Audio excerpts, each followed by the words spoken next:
All right, Eric, that's right. We want to engage him on all of that right now, but Bwana CS has been binging on the Nation products right here, Business Daily, Daily Nation, and getting our insights and what we have documented for Kenyans to know about the national budget 2026-2027 this year. However, I want to engage him a bit on the spend side of things. One, on the government's approach towards adoption of zero-based budgeting against incremental budgeting as it were previously.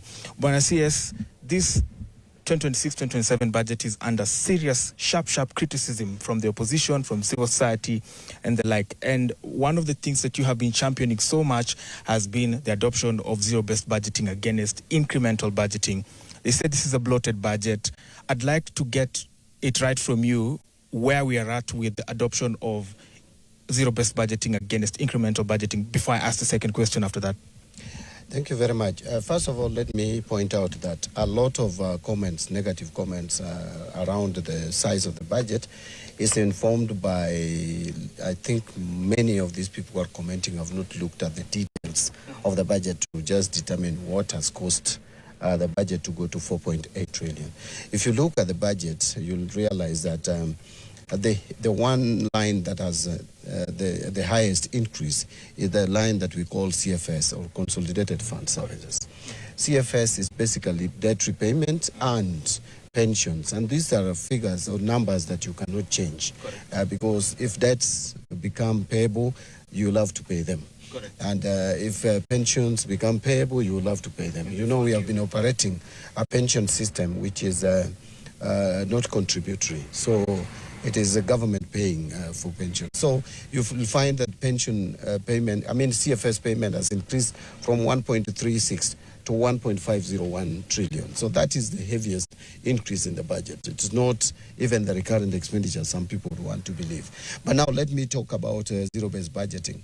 Remember, we indicated last year that this year will be the first year for implementation of the zero-based budgeting. Correct.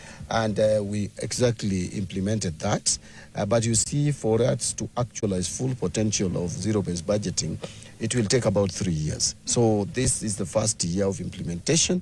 There are still challenges, but I am happy that largely we prepared our budget based on zero-based budgeting, where every expenditure was justified before being captured. And that is why you will see, for example, in certain state departments like energy, we have reduced the budget for energy significantly to now only 35 billion. Why? Because we realized out of this engagement that a lot of projects that are being funded through that state department are commercially viable projects that can easily be implemented outside the normal budgeting process. And that is why we have taken them out and planning to support or finance those projects through the National Infrastructure Fund and PPP models. So we have largely prepared this budget on the basis of justification of every expenditure as opposed to what has previously been the case of incremental budget. But I wouldn't say it is perfect because this is the first year of implementation.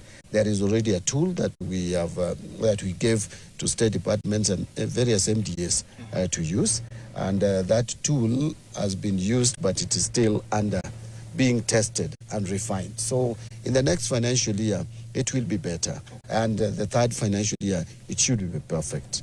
So that is where we are as at now. Great. The reason why I was asking about the adoption of zero-based budgeting is because you have also been a proponent of doing away with supplementary budgets. And we have seen that in the last financial year, you've only had one supplementary budget. Do you foresee a time when we will not have any supplementary budgets, given the size of the budget, particularly in this 2026-2027 financial year? Yes, I've actually been a proponent of proper planning. And I've said before that the problem that we have in our budgeting process is that we are not linking plans to budgets. And that is why in my speech today, you will hear a lot of emphasis on planning and what we intend to do and introduce the planning bill. Remember, in this country, we have laws governing public finance management. We have laws governing procurement. We have laws guiding or guiding on asset management. But we don't have any law on national planning.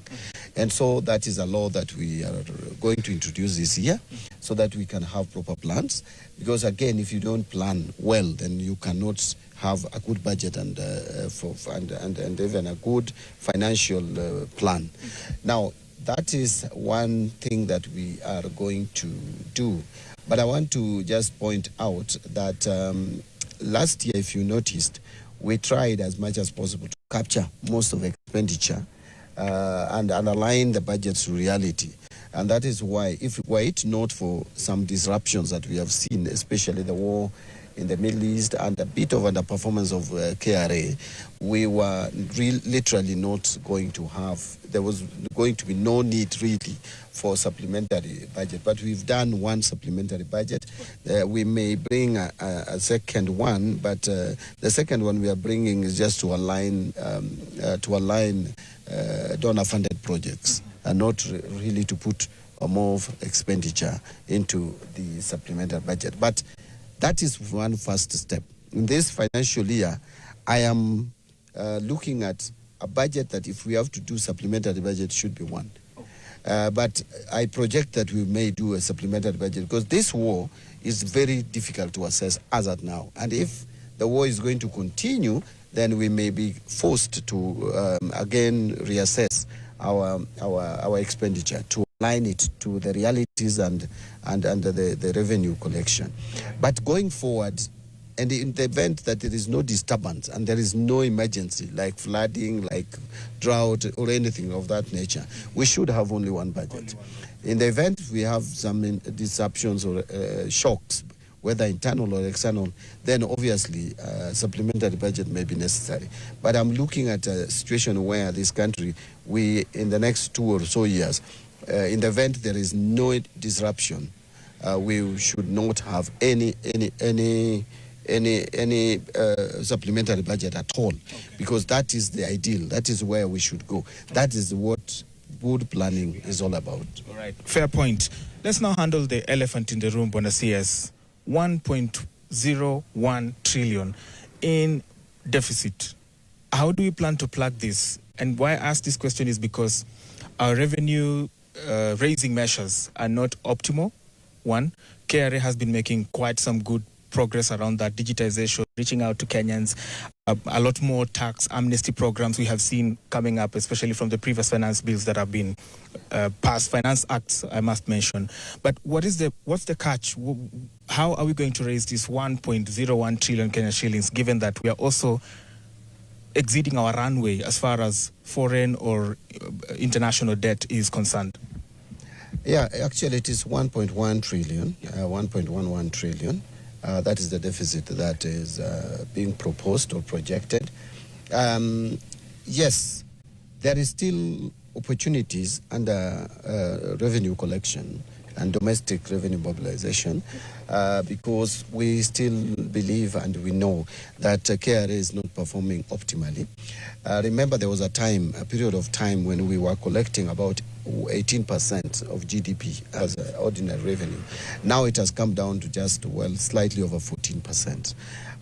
That means clearly either A, we are not efficient in tax collections, or two, the businesses have moved from the normal tax regime. We must devise strategies of now collecting taxes from businesses which have maybe moved more informal or more digital.